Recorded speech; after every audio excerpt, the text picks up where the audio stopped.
thank Sister Christine for that song. She is just new in the faith, yet she will accept any part in this church. No? She is from Bamboo Church, and few months ago she was baptized, and now she is very active in the church. Now we are in the 4th day of our 10 days prayer. Nana ko sa ikaw-4 ng ekstunan. In the title of our topic this evening is Abiding in Christ. Our text is found in John 15 verses 4 and 5.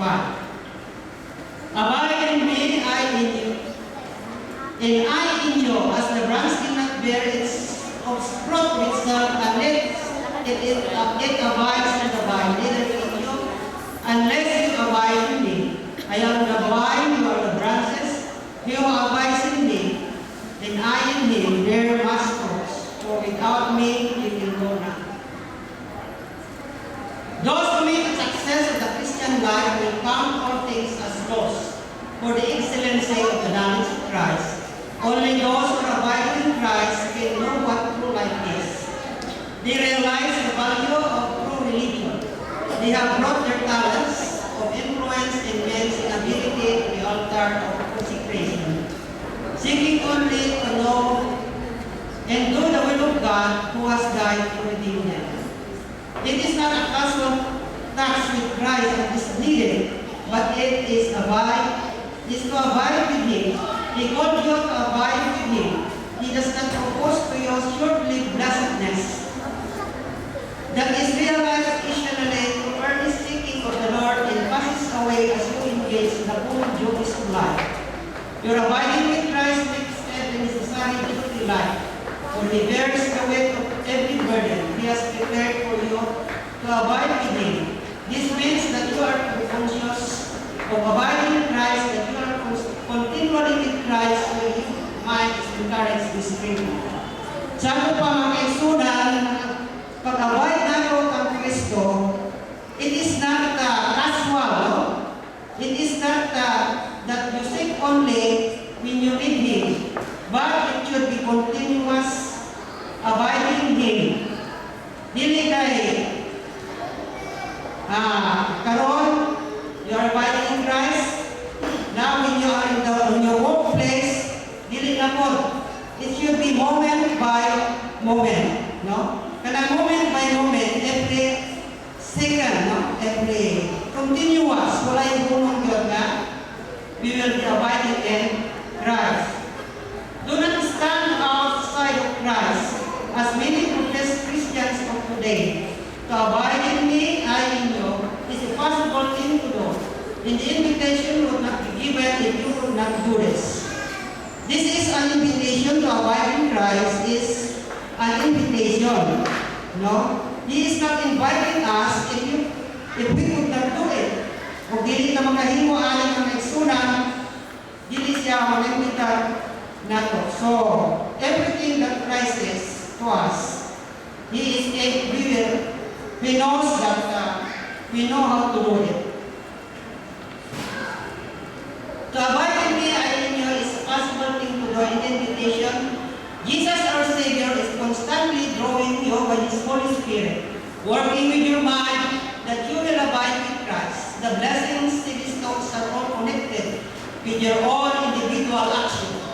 Shall Christ be refused? He says, "He that coming to me, I will in no wise cast out." Or another place, He says, "You will come to me, that ye might have life. Come unto me, all that ye." It says here in Matthew 11:28 to 30, it says, "Come unto me, all ye that labor and are heavy laden, and I will give you rest. Take my yoke upon you and learn of me, for I am meek and lowly in heart, and ye shall find rest in your souls. For my yoke is easy, and my burden is light."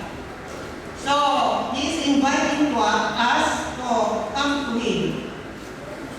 This come to Him, mga eksunan, actually is abiding in Him, abide in me. Have you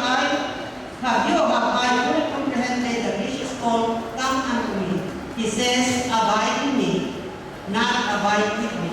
Do understand my call? Come to me, stay with me. He will freely bestow all blessings connected with himself upon all who come to him for life. He has something better for you than a short-lived blessedness that you feel when you seek the Lord in earnest prayer. This is but a drop in your bucket to have a word with Christ. You are privileged with this blessing, presence in the place of a short-lived privilege that is not lasting as you engage in the duties of life.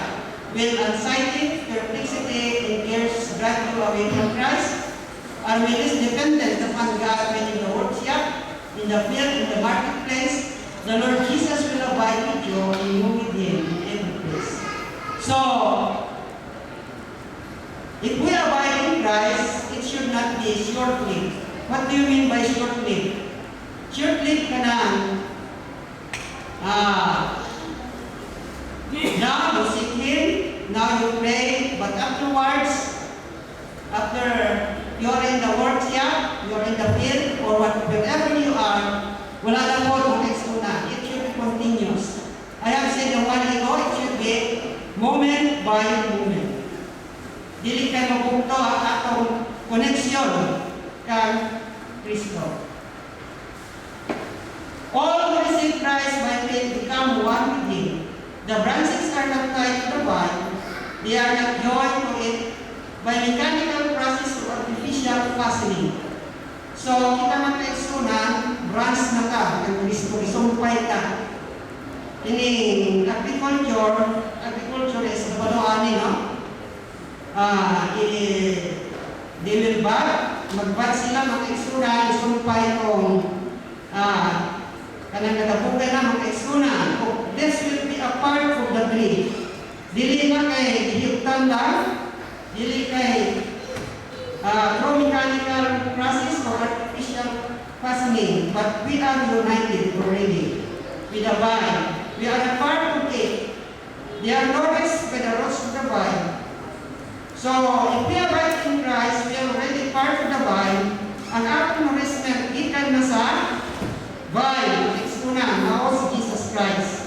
So, those who receive Christ by faith become one with Him in principle, in action. They are united to Him. In the life they live is the life of the Son of God. When we abide in Christ, we are already a part of the vine, which is Jesus Christ. Our lives, mga eksunan, are living the life of the Son of God, which is Jesus Christ. They derive their life from Him, who is life. So, Jesus Christ is the life Himself. And if we abide in Him, naatay nourishment, naatay life. Therefore, if any man be in Christ, he is a new creator.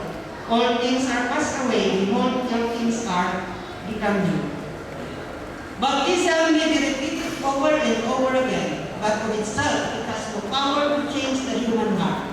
Dahil ang mga